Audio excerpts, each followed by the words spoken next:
लोकसभा निवडणुकीच्या पार्श्वभूमीवर देशभरामध्ये जोरदार प्रचार सुरू आहे।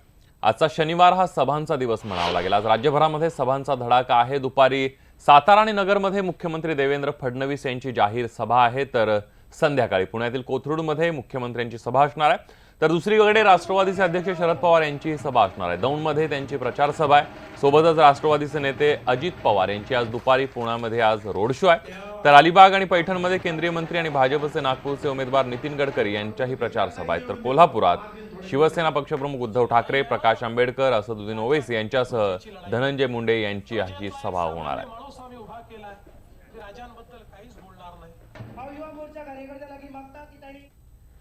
शिवसेनेला पक्षाच्या बाजू मांडण्यासाठी प्रियंका चतुर्वेदींच्या रूपाने राष्ट्रीय चेहरा मिळालाय। उद्धव ठाकरेंच्या उपस्थितीमध्ये प्रियंका यांनी शिवसेनेमध्ये प्रवेश केलाय।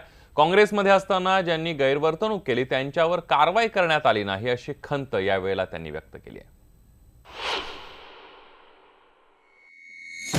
प्रियंका चतुर्वेदी शिवबंधनात अडकल्या।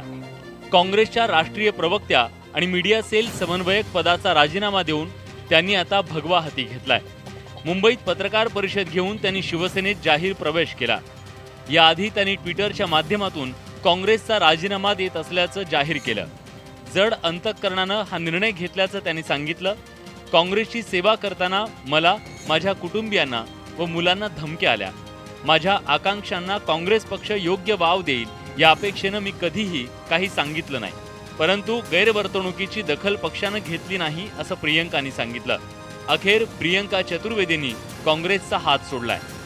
मैंने शिवसेना में जुड़ने का मन बनाया है और मेरे आने वाले समय में सारे शिवसैनिक भाई बहन, युवतियाँ, युवा सबके साथ मैं काम करूंगी और उद्धव जी की लीडरशिप में, आदित्य जी की डायनामिक यूथ लीडरशिप में मैं वहाँ पे मजबूती से काम करूंगी, सशक्त बनाने का काम करूंगी।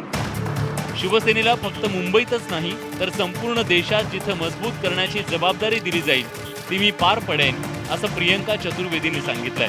तर प्रियंका चतुर्वेदी यांच्या कर्तृत्वाला वाव देणारी जबाबदारी त्यांच्यावर सोपवली जाणार असल्याचं शिवसेना पक्षप्रमुख उद्धव ठाकरेंनी स्पष्ट केलंय।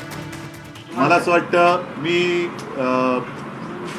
प्रियंकाजींचं शिवसेनेत स्वागत केलेलंच आहे।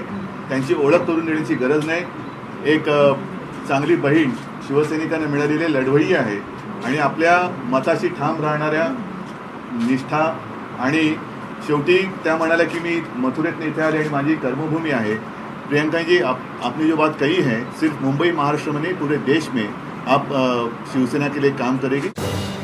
प्रियंका चतुर्वेदी यांच्याकडे शिवसेना कुठली जबाबदारी देणार याची उत्सुकता निर्माण झाली आहे। एकंदरीतच राष्ट्रीय पातळीवरही पक्षाचा ठसा अधिक जोरकसपणे उमटवण्यासाठी शिवसेना तयारी करत असल्याचं स्पष्ट होत आहे। उदय जाधव, न्यूज 18 लोकमत, मुंबई। यानंतर जाणार उत्तर प्रदेशमध्ये, कारण उत्तर प्रदेशात तब्बल 24 वर्षांनंतर मायावती आणि मुलायम सिंग एकाच व्यासपीठावर एकत्र आल्याचं बघायला मिळालं। मुलायम सिंग यांनी जुनी कटुता विसरून मायावतींचं स्वागत केलंय। मैनपुरीत ही ऐतिहासिक सभा पार पडली आहे। बघूया एक रिपोर्ट। उत्तर प्रदेशातली ही सपा बसपाची विराट प्रचार सभा बघून विरोधकांच्या मनात नक्कीच धडकी भरली असेल। निमित्त होतं मुलायम सिंग यादव यांच्या संयुक्त प्रचार सभेचं। तब्बल 24 वर्षांनंतर मुलायम सिंग आणि मायावती एकाच व्यासपीठावर आल्यानं दोन्ही पक्षाच्या कार्यकर्त्यांमध्ये वेगळाच उत्साह संचारला होता। मुलायम सिंग यांनी देखील आपल्या भाषणादरम्यान तब्बल 6 वेळा मायावतींचं नाव घेऊन त्यांचे जाहीर आभार मानले। मायावती जी आई हैं, उनका हम स्वागत करते हैं। बहुत खुशी है मुझे कि हमारे सभासद होकर में हमारे लिए वोट मांगने आए हैं। मैं आपके इस एहसान को कभी नहीं भूलूंगा। मायावती यांनी देखील मुलायम राजकारणाचा वस्तुपाठ घालून देत पंतप्रधान मोदींवर